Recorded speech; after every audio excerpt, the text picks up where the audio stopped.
Buat yang masih bertanya-tanya, akan gue kasih tahu cara kirim cerita. Tuliskan cerita kalian dan kirim ke email kita. Kalau sudah, tunggulah balasan dari kami.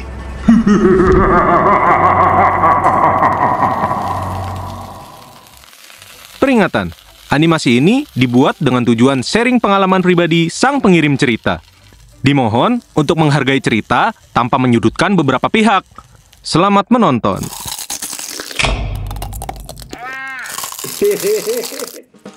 Assalamualaikum Sobat GPC semuanya. Salam kenal, gue Isya dari Malaysia.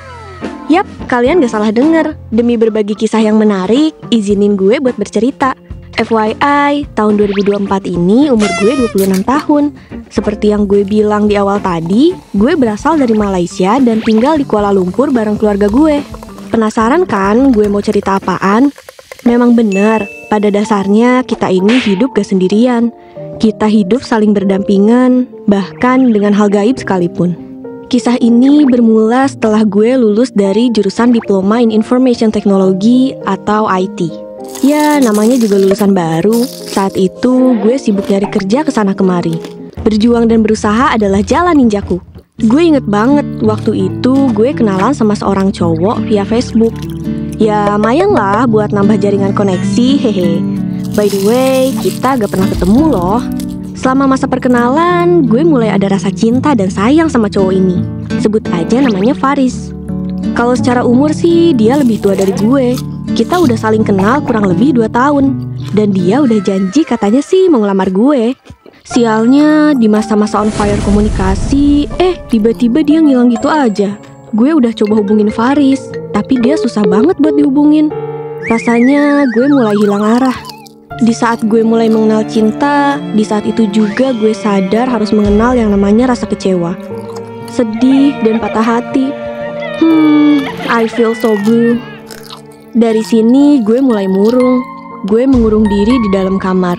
Gak makan dan gak minum. Tapi ya kalau ditawarin es krim sih gak nolak, hehe.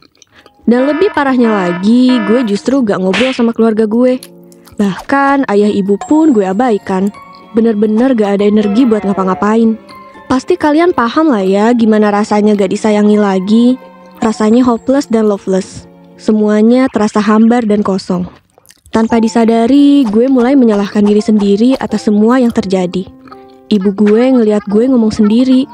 Bahkan sebenarnya yang gue rasain tuh kayak lagi berkomunikasi sama orang lain. Keluarga gue mulai khawatir dengan keadaan gue. Takut kalau gue malah kenapa-napa. Akhirnya mereka mulai membujuk dan menyemangati gue. Dan tak lama setelah itu gue mulai bersemangat kembali. Terus waktu itu kakak gue ngajakin ngobrol di rumahnya. Ya sekedar chit-chat untuk melupakan hal-hal buruk yang udah gue laluin saat itu. Finally gue mulai dapat kerja di tempat baru. Tapi gue mulai memperhatikan kayaknya ada yang gak beres deh. Gue mulai melihat sesuatu yang gak seharusnya gue lihat. Tapi makin lama gue coba untuk abaikan mereka, eksistensi mereka semakin jelas. Pas gue pulang kerja malam, gue kaget ngeliat sosok pocong di depan gue. Tiba-tiba muncul gitu aja. Jelas gue takut, tapi gak ada pilihan lain. Gue berjalan menjauh dan mencoba menengok ke arah belakang.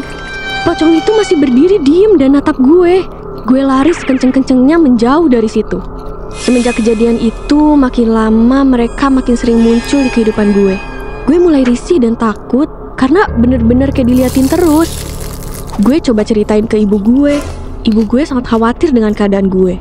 Saat gue pulang kerja, gue gak menyadari makhluk itu ikut gue pulang. Dan gak lama setelah itu, kakak gue mengalami demam. Ini aneh banget. Setiap kali gue pulang, setiap kali itu juga kakak gue demam. Gak butuh waktu lama, ibu gue mulai memanggil seorang ustadz untuk membantu kami biar diobati dari hal-hal gaib ini. Kebetulan ustadznya adalah tetangga keluarga kami dan kenalan ibu dan ayah.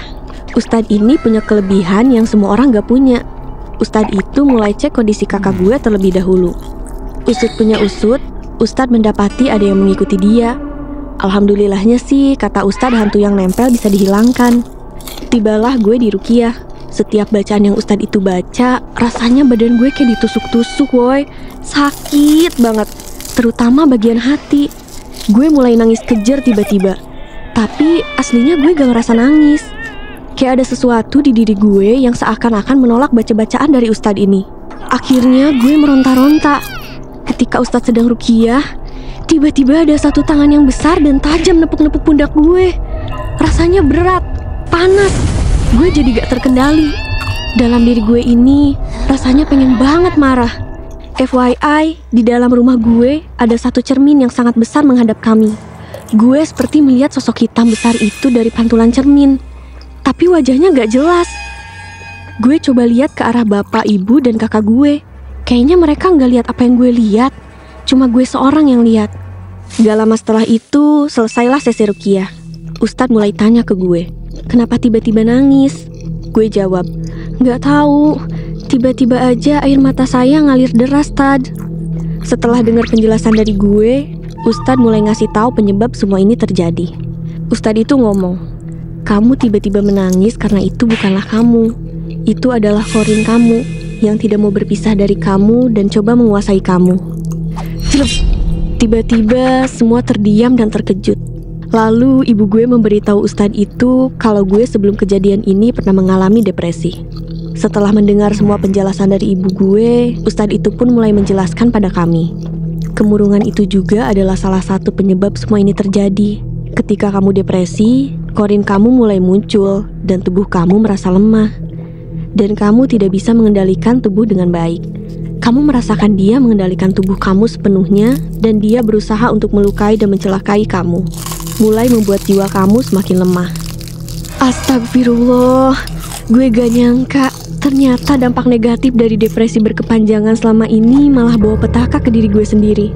Dan ustadz itu mulai memberitahu gue amalan-amalan apa aja yang bisa gue lakuin buat melemahkan dan menundukkan kembali Qorin itu. Setelah semuanya selesai, gue kembali kepada kehidupan biasa, bekerja seperti biasa. Alhamdulillah, gue mulai kuatkan diri dan Qorin gue mulai lemah. Udah gak ada tuh teror-teror gaib dari sana-sini. Dan sekarang gue makin dekat dengan seseorang yang lebih baik dan insya Allah kami akan menikah setelah lebaran nanti. Alhamdulillah. Pelajaran yang bisa diambil adalah sebesar apapun kesedihan kita harus senantiasa ingat kepada Allah Subhanahu wa Ta'ala, dan Allah pun akan memberikan orang yang lebih baik. Jangan bersedih terlalu lama, terutama yang perempuan. Jangan mau terpuruk karena cinta dan dibutakan oleh perasaan yang negatif. So, makasih ya yang udah mau dengerin cerita gue. Bye-bye. Menarik. Jadi, apakah kalian yakin sedang menonton ini sendirian?